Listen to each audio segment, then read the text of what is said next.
Bonjour à tous et à toutes, bienvenue dans Chez Jordan sur C8 et avec Télé Loisirs. C'est Noël, bientôt notre dernière émission de l'année. Avec qui la faire? Eh bien, j'ai décidé de remonter le niveau. Ah, ça va vous faire plaisir, ça. Hein, ah bah oui. Un créateur est avec nous. Oui, un créateur. Vous le voyez souvent, notamment au niveau des vitrines de Noël, parce qu'on voit ses créations, ces fameux Kongs. Richard Orlinski, bonjour. Bonjour Jordan, merci de me recevoir dans cette émission. Ça me fait plaisir. À moi aussi, parce qu'on va essayer de découvrir un petit peu qui vous êtes, en savoir un peu plus sur le personnage. Et puis, j'ai trouvé que vous étiez vraiment connoté Noël, parce que c'est les cadeaux qu'on offre en général. Bon, c'est les cadeaux qui valent cher, on en parlera tout à l'heure dans la rubrique argent. Oui. Non, pas du tout, non, mais attendez. Donc, voilà. Et on va essayer d'en savoir un petit peu plus sur vous. Et dernière émission de l'année, donc voilà, avant de se... La dernière, c'est la meilleure, comme on dit. En général, c'est la meilleure. On va le voir avec les questions cash, notamment en fin d'émission, des questions les yeux dans les yeux, cher Richard Orlinski. Il faudra être honnête. Pas facile. Ça va être compliqué. Hein. Allez, c'est parti. On commence tout de suite avec l'enfance. Allez, enfance avec Richard Orlinski. Alors, vous avez grandi à Paris. Ouais. Donc, pas du tout un petit gars de la campagne. Ah non, pas du tout. Parisien. Qu'est-ce que faisait papa? Qu'est-ce que faisait maman? Ma mère était prof de yoga et mon père était dans le voyage. Donc, pas du tout dans le délire de l'art contemporain, pas du tout. Ça. Vous obtenez un petit bac économie, un DUG à l'université. Pas petit. Je dis ça comme ça, c'est pour... C'est pour minimiser. Ouais, pour minimiser, pour faire genre... C'est pour mettre à terre l'invité. À terre. Afin qu'il se réveille. Et puis après, vous avez décidé de faire de l'art en amateur, en fait, tout simplement. Absolument. À quel moment ça vous est venu, ça, dans la tête? De faire de l'art? Oui. À 4 ans. 4 ans, je faisais des petites sculptures d'éléphants et d'hippopotames en terre glaise, après qu'on fait cuire, un peu comme la poterie. D'accord. Et voilà, j'étais un peu faillot, j'offrais aux maîtresses, aux directrices, tout ça. J'avais envie de me faire bien voir déjà des petits. Ah ben c'est ce que vous faites maintenant, en plus. Vous offrez les œuvres à des artistes, on en parlera tout à l'heure. Vous n'avez pas changé, en fait? Non, en fait, c'est pareil. C'est en version plus élevée, quoi. Ouais, je les offre contre rémunération, quand même. Mais, ouais. Vous saviez que vous alliez faire ça? Vraiment? Ou vous aviez d'autres choses prévues? Pas du tout. Comment ils étaient vétérinaires, moi, à l'époque. Ah oui, vétérinaire. Ils ont réagi comment, les parents, face à cette puissance médiatique que vous avez prise? Parce que c'était un véritable envol. Bon, on est toujours fiers, je pense qu'il y a une fierté. C'est assez tu dans la famille ou ça reste... Vous en parlez? Non, on n'en parle pas beaucoup. On vit les choses. J'ai plus vécu ça avec mes enfants, en fait, de qui je suis très proche. Mais c'est quelque chose qu'on partage au quotidien, mais il n'y a pas de... C'est pas un sujet, quoi. Tu sais, la première fois que je fais une émission de télé, je dis à un de mes fils, viens voir, je suis à la télé, je suis allé. Qu'est-ce qu'il y a? Il vient, regarde. Ah, ok, il repart. Il repart, ouais. C'est très drôle comme réaction. Tu dis, ouais, putain, t'es à la télé, t'es JT. Je fais JT de TF1, justement, oui. on a parlé. Et je dis, viens voir. Ok. Et même pas regarder la suite. Bah ouais, c'est comme ça, la nouvelle génération, Richard Orlinski. Allez, on va prendre soin de vous, savoir un petit peu si tout va bien, déjà, dans un premier temps. Parce que quand on est un artiste comme vous, je pense qu'il y aura des pressions énormes, notamment sur des sculptures à des dizaines de millions d'euros, hein, parce que c'est monté très très haut. On en parlera dans la rubrique argent tout à l'heure. Argent. J'ai beaucoup envie Jordan. de faire avec vous. Argent. Ça. Quand il est arrivé tout à l'heure en studio, il fait « Tu poses toujours la question, combien on gagne ?» Oui, d'accord, ok, c'est bon. Je me suis pas trompé d'émission. C'est bien ici, Richard. Ici, d'accord. Bien sûr. Vous avez eu des moments de dépression, des moments où ça a été vraiment la grosse déprime? Oui, j'ai eu des moments de dépression, mais c'est au moment où justement j'ai changé de vie. C'est au moment où j'avais plutôt pas mal réussi dans une autre vie et j'ai décidé de tout plaquer pour me lancer dans cette nouvelle aventure artistique. Ça concernait quoi, cette autre vie? C'était juste j'avais une vie assez banale, d'un mec un peu successful, mais qui se faisait chier finalement dans sa vie, qui était très triste, parce que je n'utilisais pas justement ses capacités, en tout cas cette volonté, cette émotion et cette envie de créer que j'avais.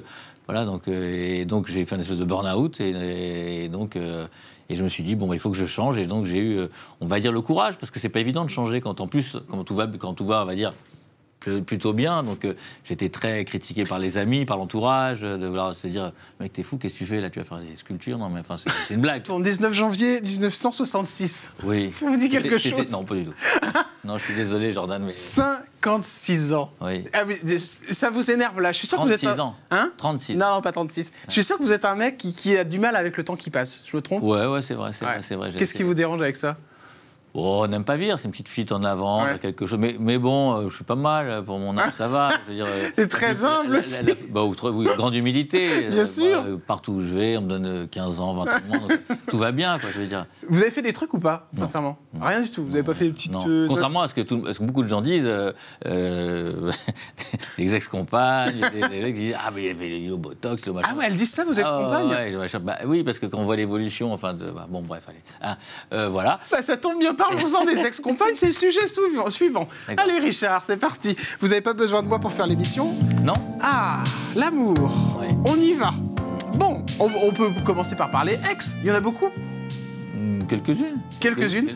Comment on sait, Richard Orlinski, quand une femme vient pour vous ou par intérêt? Parce que quand on a un niveau comme le vôtre, je suppose que, et même au niveau des amis, c'est compliqué d'avoir des amis, entre guillemets, et aussi de trouver la bonne compagne. Eh bien, par exemple, la dernière fiancée, donc je ne savais pas si elle était avec moi par intérêt ou donc par amour. Donc tout simplement, je lui ai posé la question. Et je lui ai dit, chérie, t'es avec moi par amour ou pour l'argent? Elle m'a rassuré tout de suite, elle m'a dit, enfin chérie, évidemment, je suis avec toi par amour de l'argent. C'est vrai cette histoire? Ah bon, d'accord. Là on va passer sur l'actuel, si je me trompe pas, elle s'appelle Elisa Bachir. Vous avez officialisé ça il n'y a pas très longtemps, c'est toujours le cas? Mais comme dirait le président Sarkozy, entre Elisa et moi, c'est du sérieux. D'accord, ok, donc c'est du sérieux. Vous êtes divorcé en 2014, par contre vous êtes père d'une fille et de 3 garçons, c'est ça? Une fille, 3 garçons, absolument.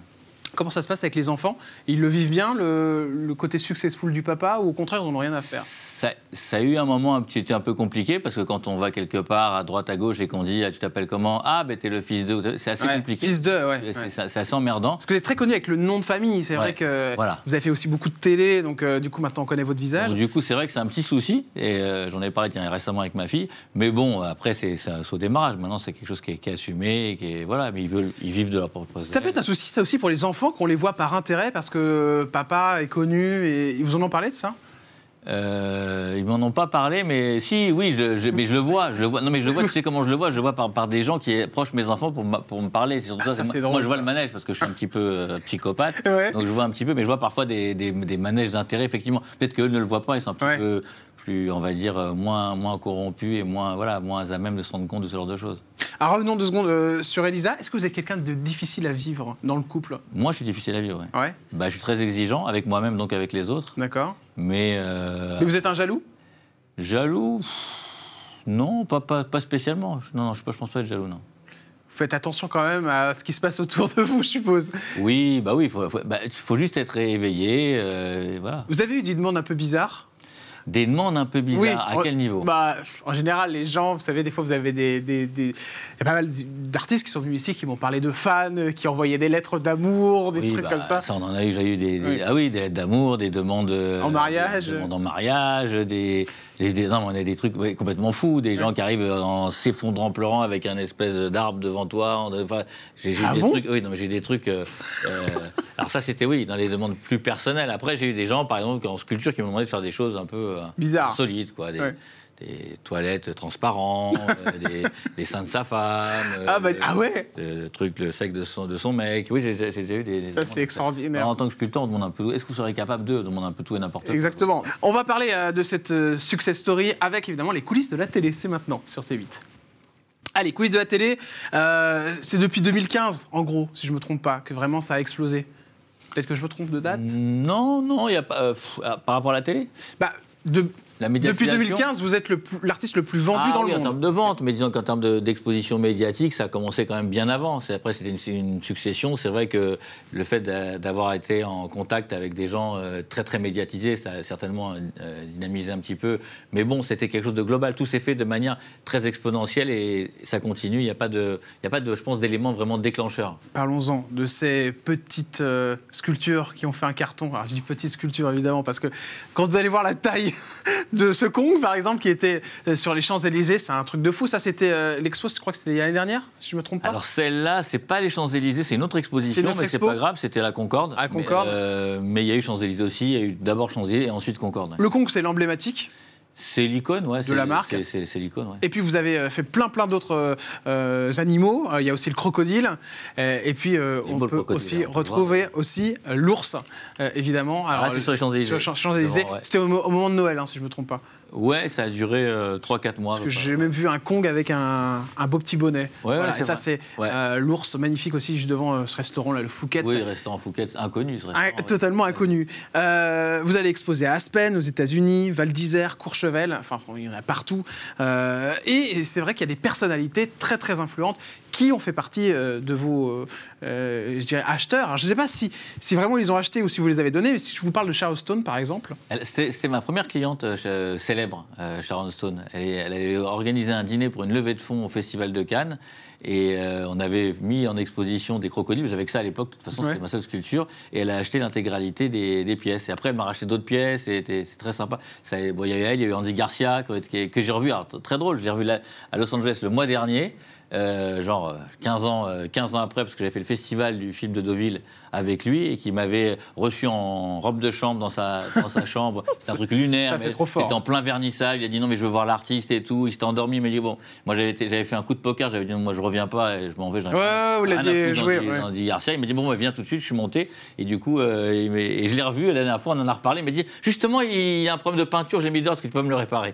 Mais c'est un truc de fou. Pharrell Williams. Pharrell, ouais, et il y a Pharrell, il y a Justin Bieber. C'est devenu des amis ou c'est juste des gens? Il y a des amis et d'autres, voilà, je suis pote avec Maluma par exemple, qui est une immense star de reggaeton, et voilà, après t'en as que tu revois pas, que tu es content de revoir. Après on est dans des métiers où on fait beaucoup de choses, on a une activité qui est très très très prenante, donc après il faut trouver le temps de voir les gens, surtout s'ils sont pas en France, parce que c'est beaucoup on parle de stars américaines, donc voilà quoi, mais il y en a pas mal que je revois, oui. Alors il y a les stars aussi françaises, on va en prendre une, bien sûr. Nabila par exemple, vous lui avez fait sa statue. Ouais.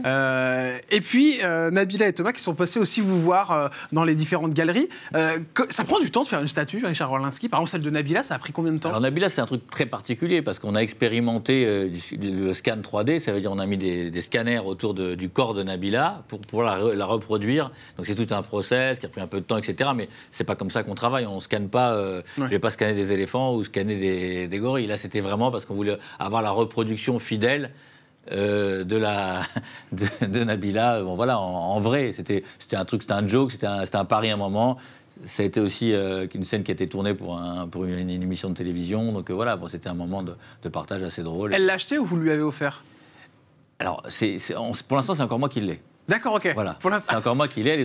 D'accord. Ça fait partie d'une de mes créations. Donc, on peut estimer ça à combien, une statue comme celle-ci, Richard Orlinski? Ça n'a pas de prix en réalité, parce que après c'est beaucoup de travail, parce que il y a beaucoup de technologie, mais bon, ça, je ne pourrais pas dire le prix, parce que c'est pas un truc que je vends tous les jours, donc, bien sûr, donc j'en sais rien en fait. Alors les Kongs, c'est vrai que les prix sont quand même faramineux. Faut être millionnaire pour s'en acheter un, quelque part. Non, ça dépend, il y a toutes les tailles. Ah bah oui, moi je vous parle du gros qu'il y a sur les Champs-Élysées. Oui, mais d'accord, mais moi je viens aussi et je partage. Et moi, ce que j'aime, c'est l'art pour tous. Donc aujourd'hui, ce que je fais lors des collaborations que je fais avec Disney, sur les Mickey, sur Pac-Man ou sur... Oui, là, c'est vrai que c'est accessible. On a de l'art accessible et donc pour quelques dizaines d'euros, là, je viens de sortir Iron Man avec Disney, eh bien, pour 60 euros, tu as une sculpture quand même qui fait 18 cm, Richard Orlinski, donc c'est plutôt pas mal. Mais effectivement, ça va jusqu'à plusieurs millions. Après, mais ça reste quand même connecté à une réalité économique par rapport au travail fourni. Je ne suis pas démesuré, je dis pas, tiens, ça vaut autant, on ne donne pas des prix comme ça. Je vous montre une petite photo de Marlène Schiappa, parce qu'elle est venue vous voir, elle aussi. Vous avez quel contact avec elle? De très bons contacts, j'adore Marlène. Je l'ai connue quand elle était au ministère des Femmes, là, de défense des femmes. On a fait plein d'opérations ensemble. J'en ai fait encore une autre opération il n'y a pas longtemps pour l'associatif. Donc Marlène est quelqu'un de très, très humain, et comme moi je suis très attaché à beaucoup de causes et qu'elle défend plein de causes, et à chaque fois qu'elle me demande, je réponds présent. C'est bien de se rapprocher d'un politique pour exprimer son art, Richard Orlinski. Ça pose pas de problème des fois? Bien sûr que ça peut poser des problèmes. C'est sûr, ça pose des problèmes, oui. Là, vous avez des soucis, par exemple, quand vous avez eu Marlène Schiappa? Non. Non. Avec qui vous avez pu avoir des soucis? Non, mais on est critiqué. De toute façon, quand tu rapproches du pouvoir, forcément, t'es critiqué. C'est normal. Vous êtes en contact avec Emmanuel Macron, par exemple? Avec Brigitte, qui a toujours été à mes expositions, mais bien avant, c'est pas par le pouvoir. Donc Brigitte, c'est une copine. Elle suivait déjà mon travail bien avant. Qu'elle soit première dame. La première dame. Donc c'est quelque chose qui. Moi, je suis assez fidèle. Les gens sont assez fidèles. Donc tu sois homme politique, pas homme politique, tu peux être ce que tu veux. On s'en fout en fait. C'est pas tellement la fonction qui importe. Parlons-en des droits d'auteur avec une série sur Netflix qui a cartonné. Il s'agit de Squid Game. Et si je vous montre cette photo... Ah, mon masque. Ça, c'est votre masque? Bah, j'avais fait un masque presque similaire. Ouais, il ressemblait beaucoup, ouais. Oui. Parce que ça, c'est votre façon de faire, c'est-à-dire c'est des espèces Des de petits facettes, losanges, ouais. des facettes, ouais. Exactement. Ça vous a énervé, je crois que... Oh, ça m'énervait pour rigoler, mais Ouais. qu'est-ce qu'on peut faire? Enfin, tu vois, un film Mais coréen. vous pensez vraiment que ça a été inspiré de... J'ai beaucoup de choses. Si vous reprenez les peut-être 10 ans ou 15 ans en arrière, il y avait beaucoup moins de tous ces décors facetés qu'on voit à la télévision aujourd'hui, qu'on voit dans le... Il y a eu beaucoup, donc forcément il y a une inspiration. Après, j'ai absolument pas...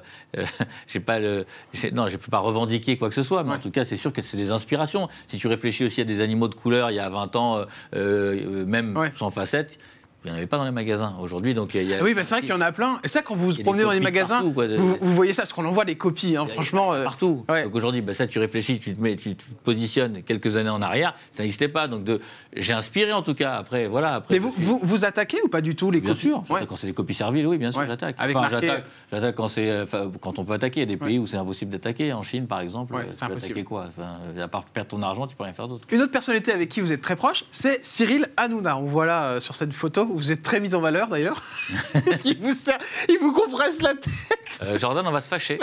Je vais partir, je vais quitter l'émission. Vous êtes vraiment potes tous les deux? Ouais. Très potes, c'est-à-dire que je crois que vous regardez l'émission pratiquement tout le temps. Hein. Je regarde l'émission assez souvent quand je peux parce que je travaille beaucoup, donc j'ai pas tout le temps. Je la regarde plutôt en replay que... Vous lui faites des retours sur l'émission, si c'est bien? Non, pas spécialement de retour. Moi, c'est Cyril, j'aime la personne, quelqu'un qui est très généreux, qui a un grand cœur, on a une véritable histoire d'amitié sincère et profonde. Vous êtes rencontrés comment?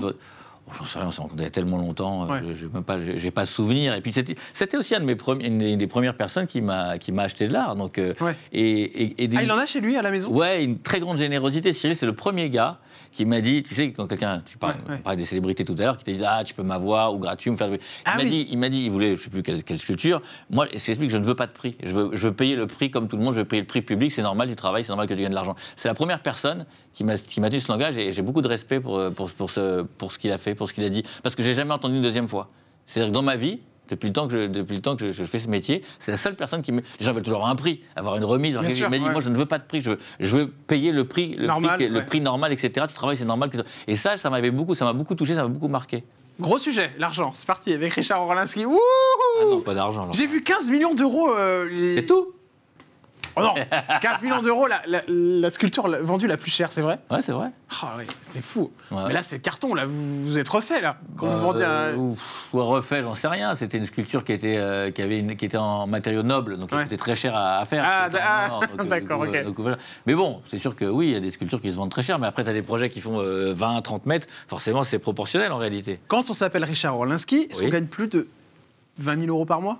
Oui. Plus de 40 000 euros par mois? Je vais pas calculer. Attention. Donc plus de 20 000 euros par mois. 40, attends, je réfléchis, tu divises... oui. Plus de 40 000 euros par mois? Oui. D'accord. Plus de 50 000 euros par mois? Oh, c'est bon. Mais combien comme ça? Mais on est en France, on peut pas dire en France. Ah ouais, c'est vrai. On peut pas dire c'est... Non, je gagne très bien, mais je gagne très bien ma vie, oui, c'est vrai. Et où est-ce que ça part? Vous claquez? Dans l'appartement? Oui, ça part un peu partout. Les voitures? Je dépense les voitures, ouais, j'ai des belles voitures. C'est quoi, des Ferrari? Faites-moi rêver. Ferrari, Lamborghini. Non, mais je suis collectionneur de voitures, donc j'ai des belles choses. Donc j'ai des voitures, effectivement. J'ai des belles voitures, mais c'est pas vraiment. L'argent, il part, tu dépenses, puis on paye beaucoup d'impôts. Pourquoi vous n'êtes pas parti de France? Vous qui gagnez autant d'argent, et c'est vrai que la plupart des gens qui cartonnent en France se barrent, c'est la vérité. Je suis très attaché à mon pays, et c'est très compliqué. Tout le monde, cette question que vous me posez là, on me la pose pratiquement tous les jours. Parce que c'est très compliqué, parce qu'on est très très lourdement imposé, la fiscalité est très compliquée, et puis puis on n'aime pas, puis ça dérange. De toute façon, la réussite dérange en France, oui, bien sûr, à tous les niveaux. Et aujourd'hui, je dérange. De toute façon, je le vois tous les jours. Donc, vous le voyez comment, Richard Ne serait-ce que, on parlait des impôts, de la fiscalité. Vous avez des contrôles toutes les 5 minutes? Des contrôles réguliers et vraiment très très très fréquents. Et il y a une espèce quand même d'élite sale gueule, oui, de quelque chose que on n'aime pas en France, on n'aime pas. Vous le savez très bien qu'on n'aime pas la réussite en France. C'est quand même pas nouveau. C'est le seul pays où tu as une belle voiture, on va venir te la rayer par jalousie. J'étais à Los Angeles la semaine dernière, avec une belle voiture, les mecs ils te disent yeah, come on, ils sont contents pour toi. Il y a une espèce de... Et ça, c'est quelque chose qu'on retrouve quand même, qu'on trouve pas chez nous, quoi. Malheureusement. Mais pourtant, je reste français, je suis français, et puis je suis content de l'être et fier de l'être, et parisien même d'ailleurs. On continue avec les questions cash. Allez, c'est parti, Richard Orlinski. Des questions les yeux dans les yeux. Allez, c'est parti pour la dernière de l'année. Regardez-moi. Ne partez pas. Vous êtes assez franc, donc je pense que ça peut être pas mal. La chose qu'on a dit sur vous, Richard Orlinski, qui est fausse et que vous aimeriez mettre au clair une bonne fois pour toutes maintenant. Alors, le problème, c'est qu'on a dit beaucoup de choses sur moi. Encore une fois, quand on est un petit peu médiatisé... Qu'est-ce qu'on a dit? Voilà, que j'avais couché, par exemple, pour obtenir l'expo sur les Champs-Élysées. Vous aviez couché avec qui? Je sais pas, avec Hidalgo, par exemple. Ah ouais, c'est vrai? Ou des cornets comme ça, Oh, ou c'est extraordinaire. d'autres, si c'était des mairies de Paris, etc., ouais. si c'était... C'est vrai? Comment? C'est vrai? Non, pas du tout. D'accord. Non, mais pas du tout. Non, mais j'ai jamais.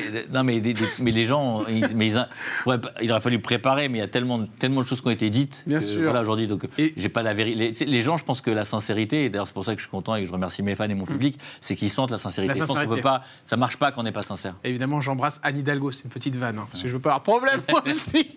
Voilà, qui est venue d'ailleurs dans l'émission l'année dernière, et qui est une charmante, qui est très sympa, très gentille, qui est très sympa, très gentil. C'est beaucoup taclé, mais elle est très gentille. Voilà. On peut pas lui enlever ça. Non, c'est vrai. Après, voilà. La chose qu'on ne sait pas sur l'une des créations que vous avez faites. Bah tiens, typiquement, une chose qu'on ne sait pas, en plus on est dans le people, le Kong penseur, c'est pas une idée qui vient de moi. C'est une idée qui vient de Laurent Baffy. Ah bon, d'accord, voilà, ok. C'est Laurent qui m'a dit, il faut que tu fasses ça. Puis moi, je voulais pas trop le faire. Il m'a insisté. Et donc, c'est pour lui faire plaisir que j'ai fait le Kong penseur, qui est un vrai succès. La personnalité médiatique qui a fait copain-copain avec vous pour en avoir une gratuite. Bah, je peux pas dire, il y en a plein, mais il y en a plein. Et dans votre métier, en plus, il y en a plein. D'ailleurs, votre métier, ils sont assez... Surtout les animateurs télé. Animateurs télé, animateurs radio, ils sont pas mal. Ils grattent. Ah, ouais. Ils sont pas mal. Des gens sur quelle chaîne? Oh, j'en sais rien. Allez, ça suffit. Le pire coup qu'on vous a fait dans le métier, Richard? Le pire coup dans le métier, on a essayé de me boycotter, j'ai des expositions qui étaient prévues, on m'a blacklisté sur des expos que j'avais prévues, on m'a fait les pires des coups dans le métier. De toute façon, alors le problème, c'est qu'on est dans des métiers d'ego, mais dans l'art, c'est encore plus, parce qu'il y a l'argent, mais il y a l'ego aussi. Donc les gens, ils veulent... mais c'est limite presque à être capable de tuer physiquement. Donc ça va loin. La proposition la plus folle qu'on vous a faite dans ce métier, c'est la dernière question. La proposition la plus folle qu'on m'ait fait dans ce métier, de se marier dans le métaverse. Donc métaverse, c'est ce que ah oui, d'accord, oui, bien sûr, avec le casque. Avec le casque et de faire un match dans le métaverse. C'est tout, puis en plus c'est très actuel. D'accord, ok, vous avez dit non, évidemment. Bah oui. Évidemment. Voilà, question cash est terminée. C'était les dernières questions cash de cette année 2022, cher Richard Orlinski. Alors, il y a plein de choses qui arrivent. Il y a de la promo à toute volée, parce qu'on a dit tout à l'heure, donc une série, la saison 2. Voilà. Vous êtes en cours d'écriture sur un 3e spectacle, si je ne me trompe pas. Sur un 3e spectacle qui va arriver rapidement à la Comédie de Paris à partir du 30 janvier. Donc, on a fini l'écriture. Et le dessin animé, Urban Animals, donc gros truc, c'est un film, c'est pas une série, c'est un film cinéma qui est sorti monde, qui est sur une sortie monde, un jeu vidéo, et aussi un truc très important et qui me touche beaucoup, c'est cette fiction inspirée de l'histoire de ma vie. Avec 2 saisons aussi, voilà. Et je tiens à préciser aussi que vous travaillez beaucoup avec des associations, voilà. Et très impliqué dans les associations et pour les hôpitaux et pour Et un dernier truc, peut-être le droit d'auteur pour les animaux que je viens de créer avec Raphaël Mesrahi. Ça c'est drôle. Et donc ce droit d'auteur, c'est quoi? C'est qu'on va prélever de l'argent sur la vente des sculptures d'animaux en voie de disparition pour les reverser à des associations caritatives. Et c'est une idée originale de Raphaël Mesrahi qui est très proche de la cause animale. Ça fera plaisir à Brigitte Bardot, puis à Hugo Clément qui est très rattaché. Ou à Lewis Hamilton, ou à Leonardo DiCaprio. Oui, on a compris, la Merloc. Mais nous, on est en France. Je fais avec mes artistes français, moi. Allez, avant de terminer cette émission, je vous propose un petit clin d'œil à une artiste. Voilà, j'ai trouvé très, très mignon de la recevoir aujourd'hui parce qu'elle travaille dans le métro et elle chante. Alors, pour lui faire ce petit cadeau de Noël, nous avons décidé de la passer sur C8. Regardez son histoire et puis elle nous rejoint juste après pour vous faire un petit chant sur C8. Ça terminera cette dernière émission de l'année. Regardez. Ça fait 200 jours. 200 jours que je suis partie de Nantes. Quand j'ai annoncé à mon père que je partais, il m'a dit que je tiendrais même pas une semaine. Eh bien papa, tu te trompes, parce que ça fait déjà 200 jours que je suis sur Paris. Je viens de rentrer de ma journée là, il neige. Et je te jure papa, je vais te montrer de quoi je suis capable. Je sais que t'as pas Facebook, t'as pas Insta, t'as pas TikTok. Je sais que tu verras jamais cette vidéo. Mais je te jure que je vais le faire. Je vais tout faire pour réussir. Je vais tout faire pour réaliser mon rêve.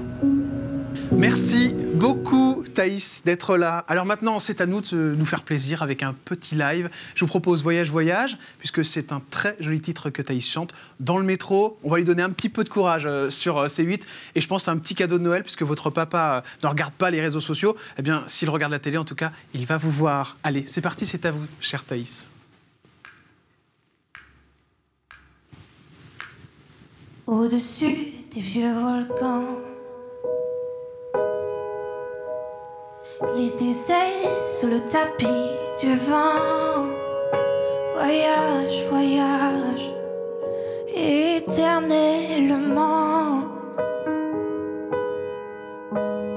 De nuages en marécage, de vent d'Espagne en pluie d'Équateur. Voyage, voyage, vole dans les hauteurs, au-dessus des capitales. Des idées fatales, regarde l'océan. Voyage, voyage, plus loin que la nuit et le jour. Voyage dans l'espace inouï de l'amour. Voyage sur l'eau sacrée d'un fleuve indien. Voyage et jamais ne reviens.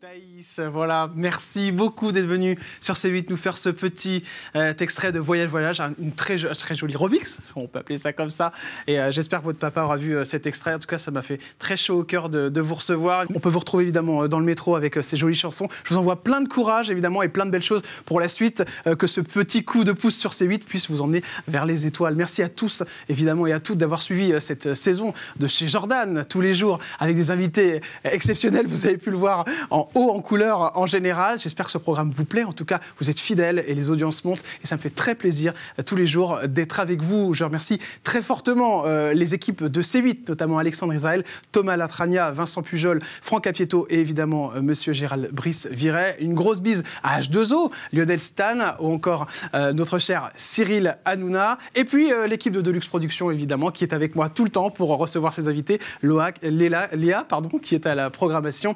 Farida, qui s'occupe un petit peu des cheveux des invités, Silver qui fait les petites vidéos à la fin, mon associé Anatole, ou encore Eric qui s'occupe des photos. Merci de votre fidélité, merci d'être là tout le temps, fort, vous me faites beaucoup de bien et vos messages me font toujours très très plaisir. Vous pouvez me faire un cadeau à moi aussi, c'est de vous porter bien pendant ces jolies vacances de Noël et on se retrouve évidemment dès le mardi 3 janvier sur C8. Je vous embrasse et je dois vous le dire, je vous aime.